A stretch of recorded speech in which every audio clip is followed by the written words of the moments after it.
सहस्रं वर्तन्ते जगति विबुधा क्षुद्रफलदा न मन्ये स्वप्ने वा तदनुसरणं तत्कृतफलं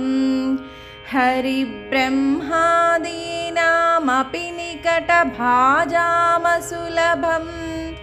चिरं याचे शम्भो शिव तव पदाम्भोजभजनम् स्मृतौ शास्त्रे वैद्ये शकुनकविता गानफनितौ पुराणे मन्त्रे वा स्तुतिनटनहास्येष्वचतुरः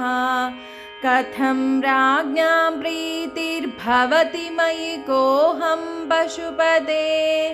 पशुं मां सर्वज्ञप्रथितकृपया पालय विभो